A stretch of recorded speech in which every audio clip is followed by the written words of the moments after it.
Magandang araw, October 5, 2025. Ito po yung Nintendo Switch OLED na binebenta ko. Oo.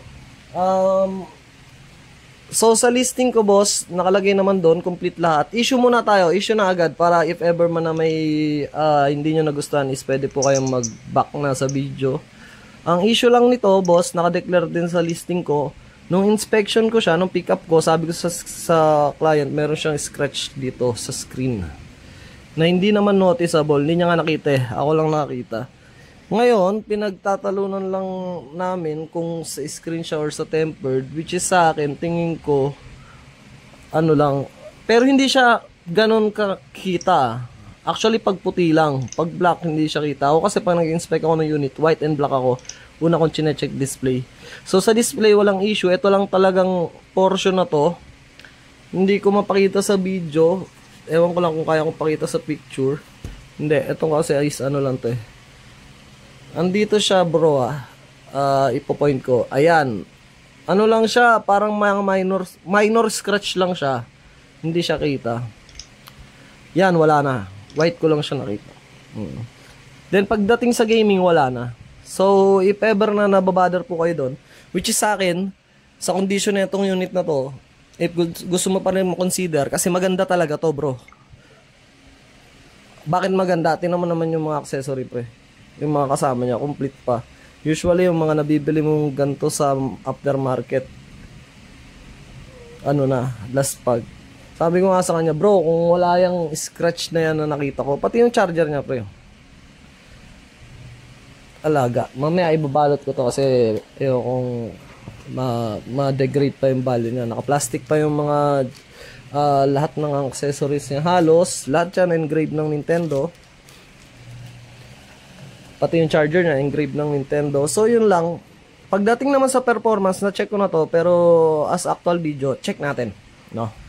I will upload this naman on YouTube. Kaya wala akong problema sa if ever lumaki yung video. Magpalit lang ako ng lights or I think okay na yung white. So, number 1. So, after nun sa issue na yon, sabi ko nga sa inyo, hindi siya masyadong halata. Boss, maganda to. Isa to sa maganda talagang pickup ko. Yun lang talaga. Which is, pinalitan ko na nga siya ng tempered eh.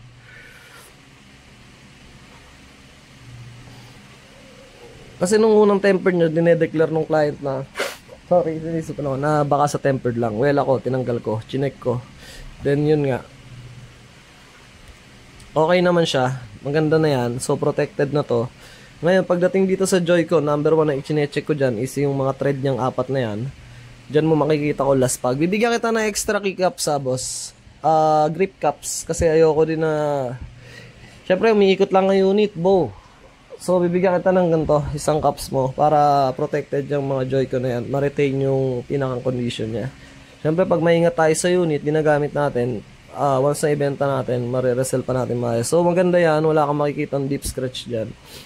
Buong buo yung sa analog. Ikot tayo. Usually, merong mga scratch dito. Pero ito wala. Yun yung mga napansin ko sa mga OLED na nahawakan ko. Yun lang, boss. Ang kagandahan din sa pagkuha sa amin is nag-check kami ng maayos talaga sa unit. Hindi naman kami nagpaparang ng sobrang laki. Parang passable lang. So, hindi ka rin naman talaga bibili ng overprice. Actually, tamang price nga yung mabibili mo sa amin. So, yan. Kita rin. Makinis din yan. Pagdating dito sa kanan, yung analog niya, boss, buong buo rin yan dyan. Titingnan mo lang yung 4 na thread na yan. Dapat may thread yan. Pag pudpud na yan, ako. Last pag yung unit nun. So, malinis naman. Wala ka rin makikita ng deep scratch sa likod. Pagdating sa likod, makinis din, bro. Oo. Parang bago pa. Dito medyo siya nag-fade din. Napansin ko rin yan doon. Pero yan, hindi naman yan masyadong issue actually.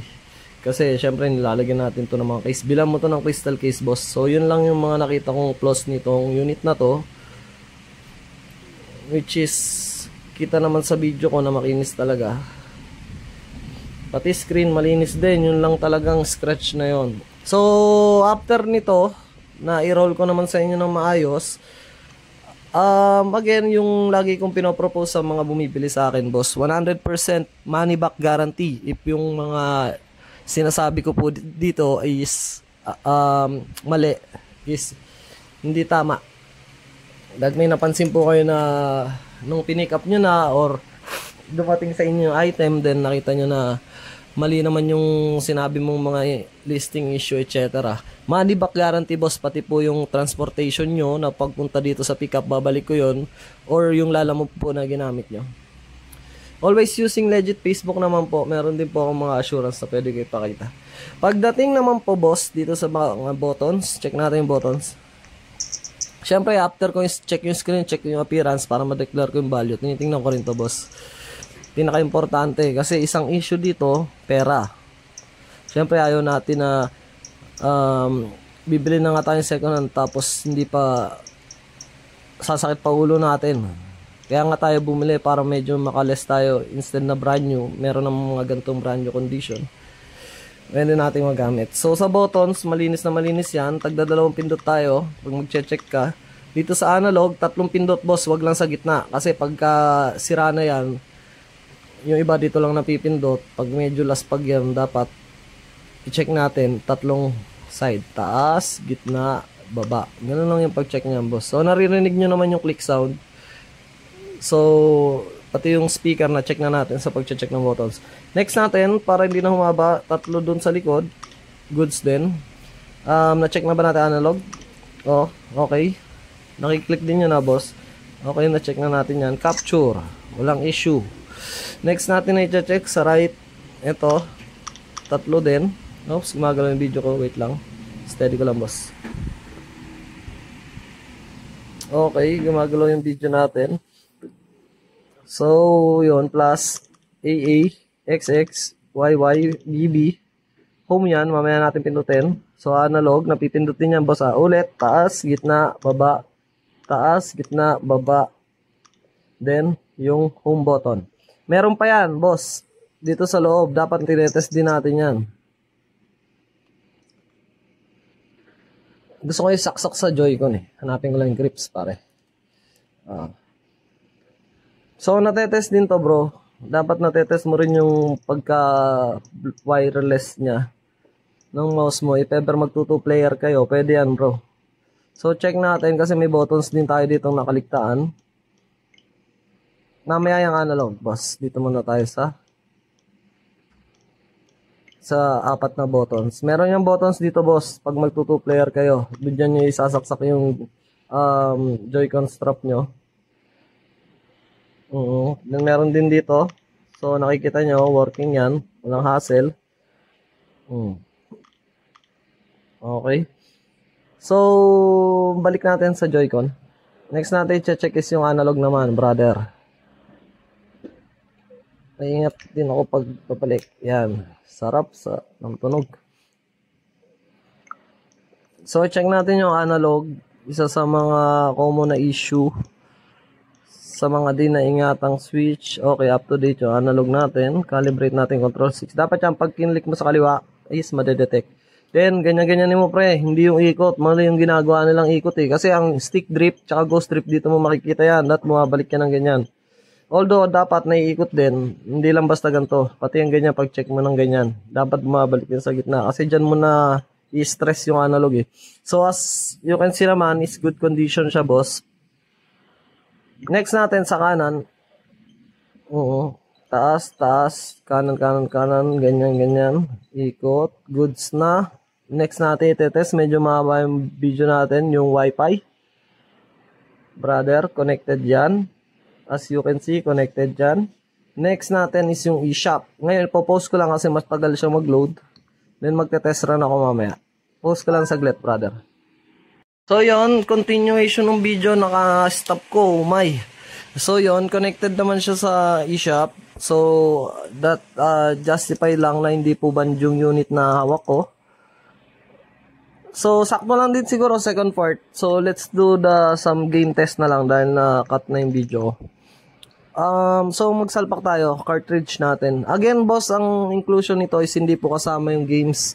Pero kung gusto nyo pong umorder, marami po ako nyan. May mga stock po tayo. Pwede po kayong umorder.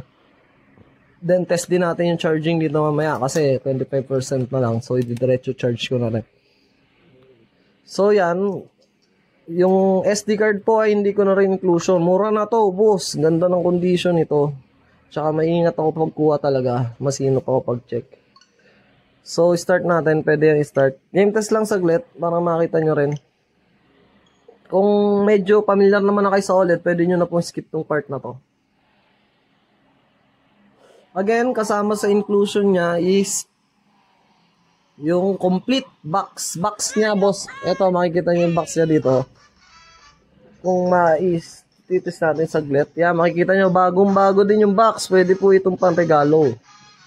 Malinis yung box, hindi damage, bumbo. So, balik tayo sa unit. Ay, ba't me? Player lang, pwede na yan. Single player lang, isang mabilis na laro lang.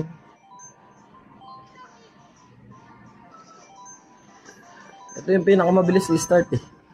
Kaya ito yung tinetest ko talaga. Ganda na screen oh. Kung nakarating ka dito sa video na to, boss, so sa video pa lang, hindi mo na na-notice yung scratch na sinasabi ko kanina. And sa akin mismo, hindi ko siya nakikita ngayon. Gusto ko i-test sa dock, medyo busy lang ako eh. Well, I think I'll just take a photos na lang for the docking station. Pagdadock sa TV. May nakasal pa kasi sa TV ko ngayon. So, start natin. Diba? Pati yung vibration ng Joy-Con niya is bumbo, boss. Wala ka magiging problema. Smooth, smooth. Bilan mo lang to, boss, ng magandang crystal case para talagang maganda yung experience mo dito. Paano mo bumato? Ay, yun pala. Tagal na ako din naglalaro nito eh. Nalaro ko lang dito, Pokemon and Zelda eh. Sa ibang unit boss, eto hindi ko yung mga pambenta ko, hindi ko ginagamit yan. Nung na-stress test ko lang saglit, then syempre I'll let the new owner na, kumbaga. Tsaka hindi ako kumukuha ng second hand na unit na second hand. Yung mga ganon, boss, yung mga marami ng owner. As long as possible, ang gusto ko, yung mga first owner talaga. Makikita ko naman yun sa unit. Kasi dito, mache-check mo rin yun eh, sa mga analog niya. Kung hindi pa masyadong sag. May mga sag kasi na unit, yun yung mga iwasan po natin. Well, boss, kung gusto mong umorder na itong mga games, pwede nating i-aspak, bigyan ng discount. Pero meron din akong SD card kasi hindi ko yata i-include sa listing. Medyo manipis lang kasi po ako dito. Pag mga ganito kasing perfect, halos magandang condition talaga for second hand. Hindi kami nakakatawad ng malaki rin talaga sa seller eh. Kasi kahit ako yung seller, hindi ko bibigay ng mababa. Gantong gandang condition. Diba? Yun lang siguro, boss. Okay naman tayo sa gaming. Na-test na natin sa game. So, working siya. Yung docking na lang, as I said, picturean ko po mamaya. If ever may iba pa po kayong tanong, please just let me know lang po. Maraming salamat.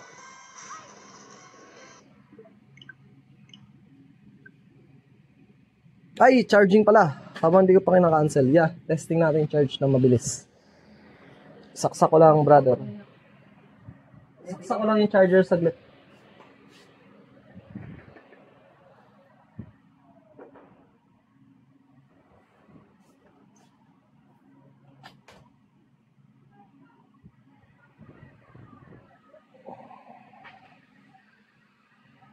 Para makita natin na charging siya. So, yun. Charging, boss. Wala akong problema. Walang issue. Diba? Charging. Wi-Fi. And everything. Walang problema, boss. Hindi van. Mura. Maganda.